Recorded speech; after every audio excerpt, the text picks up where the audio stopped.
किथे काढा आया पैसा ओ बूढ़े दा सजा पैसा हज़ारा नारा नोट मुंहिंजूं मौजां आहिनि आज बरसात थिए थी पैसनि जी अलाए छा मौजां थियूं मोगा आज बाहर थी विया ईमान सां मां हिकु जादुई वण आहियां जे अगर तू मुंहिंजे मुंड में लख रुपयो रखंदे तो मां तोखे मालो माल करे छॾींदुमि। अच्छा लख रुपयो माना रखणो पवंदो पोइ हर रोज मूंखे पैसा मिलंदा लॻे थो त ही वण हाणे मुंहिंजो थी वियो ए जादुई वण ही रखाई थो पैसा लख रुपयो पूरो हाणे मां हली पियो सुभाणे वरी मूंखे पैसा ॾियणा थी वण वञा वञा यार अरे ओए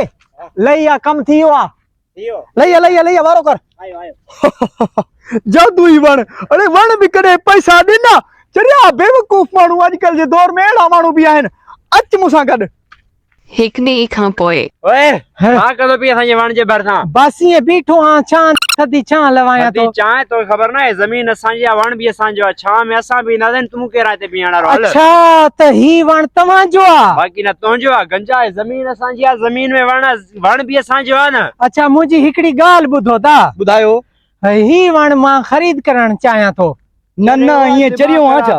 हे ज़मीन सां गॾु वण जे वण वठदे ज़मीन वठणी पवंदी असां ज़मीन न वेचणु चाहियूं था यार अक्सर माण्हू वेचींदा रहंदा आहिनि वण मूंखे ॾेई छॾो त पोइ छा आहे अरे टकला तोखे चवां थो वण ज़मीन में आहे जे वण वठदे ज़मीन बि वठणी पवंदी पोइ घणे जी आहे पूरी ज़मीन वण ऐं ज़मीन 5 लाख रुपए जी आहे हई पूरा 5 लाख रुपया जी आहे मोगे खे सोचन में विझी छॾियो थो तोखे मां पहिरीं चयो तूं न वठी सघंदे हले तूं असांखे पीअण ॾे हाँ वञ बियो यार मां वठान ज़मीन बि वण बि वठान थो पोइ मां मौजां कंदुमि पोइ त मूंखे हिते कोई न रोके सघंदो मां वठाऊं थो दा पूरी ज़मीन मूंखे ॾियो वण सां गॾु ज़मीन पूरी तूं वठ दे हा हे लाख रुपयो वठो मूंखे ॾियो ज़मीन वण बाक़ी बकाया 4 लाख रुपया 5 लाख रुपया बाक़ी जा पैसा पूरा रखने ते लॻे थो त सॼा पैसा ॾियणा पवंदा ही वठो भाऊ पूरा 4 लाख रुपया मुंहिंजी पूरी ज़िंदगी जी कमाई आहे ये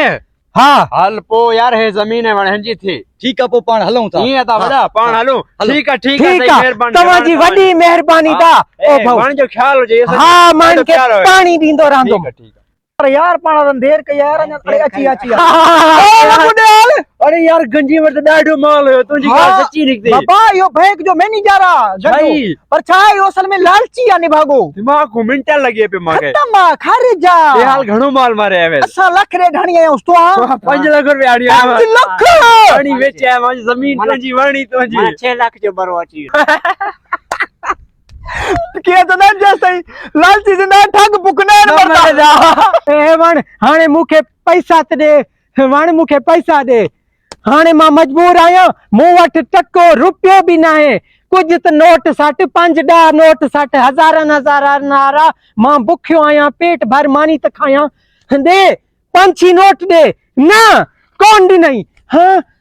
ओपोड़े लगे थो त ही सब फराडी हुया मूंसा फराड करे हाने हलिया विया हाने त मां लुट जी छड़े बर्बाद थी छड़े